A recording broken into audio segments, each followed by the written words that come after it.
I wanted to ask you just about like sleeves that were inspirational to you, or that that you really left some sort of mark on you. Yeah. No, yeah. This is quickly what I could pull out. That I think some of it has some value. This spiritualized EP.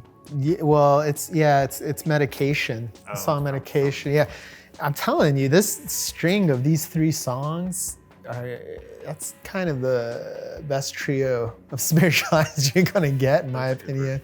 Yeah, is this just fucking cool or what? Just hanging out in a car, in a convertible. And this is the era when everyone in that band was really wearing it well. The jackets, the hair, the apathy. But I really always found this cover to be far superior to, I love those covers. There's some real beautiful spiritualized records, but this one felt true to, I think, what this band was coming out of Spaceman 3. Is that, what Laser Guided Melodies was the second one? Or the, Yeah. Yeah, okay. So this is way after that, huh? 92. They got a vibe on 92. that one. That was a real vibe on there. Vaughn Oliver, R.I.P., but this is certainly my favorite of his output. Ultra Vivid Scene. Excellent record, but also you see how he kind of used that duct tape vibe. Yeah, I really love that. Yeah, with the metal, you can't really see it very well, but with the metallic ink, it really comes alive. And I don't know how much was out there like this at the time, but he really, it might not be the style to aspire for nowadays. It might feel antiquated in some capacity, but I really feel like this is another example of where you can't separate those records from his style. Those records I feel like would suffer if they weren't adorned with something so profound. Another one from him, this is my favorite of his records for Lush, Love Life. It had this sticker, which I don't want to pop open. It had the sticker, but also it had this sort of transparent sleeve that when you stick it next to light, you get the see-through effect of it. He just was really good at thinking it through, big picture. Look at that, real gorgeous stuff. This one's phenomenal. Speaking of Peter Saville, Dazzle Ships. No one's fucking with this. This is it. Yeah, the die cut one. That was the special one. And just like the Lush record, you're getting this level of interactivity with it, whatever it is, but really just beautiful, grand modernism here. And who's to say this wasn't a Geographic North influence?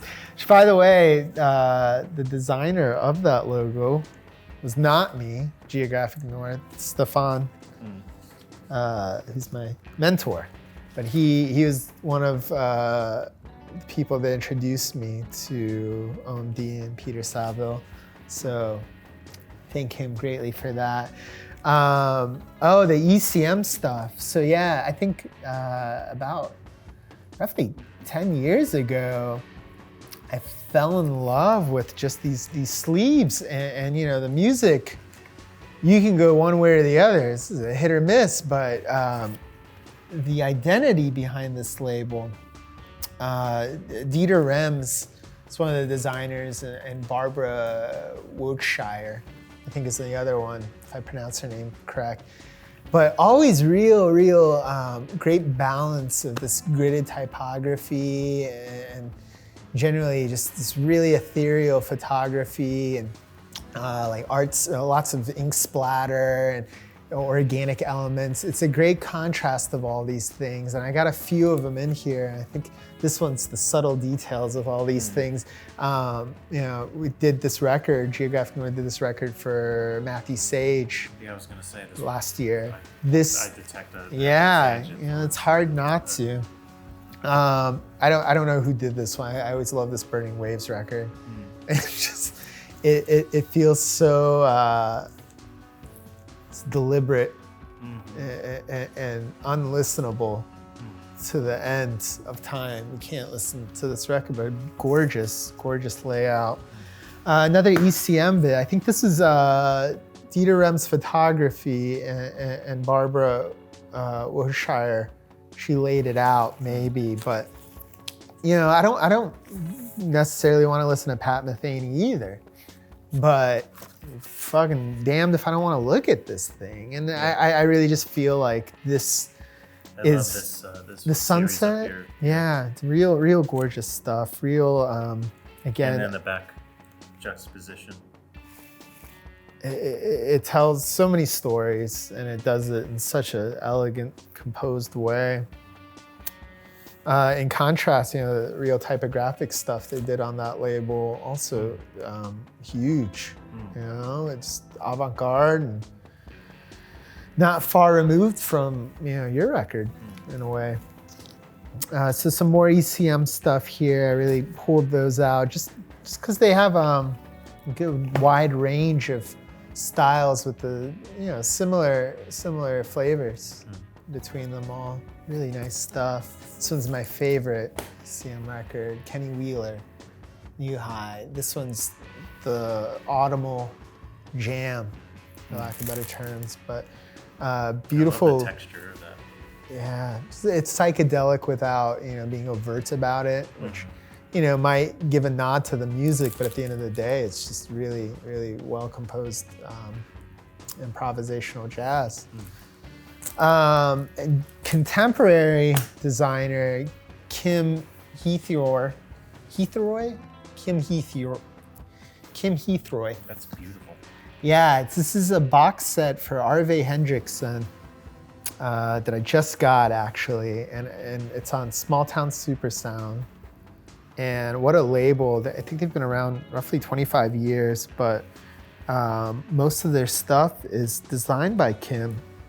And he's got a way with color, he's got a way with typography that really just, influences the work I do nonstop. But this box set, across 4 sleeves, he's really just doing a lot of heavy lifting with this, easy geometry and color. So really beautiful stuff on that label and from this design.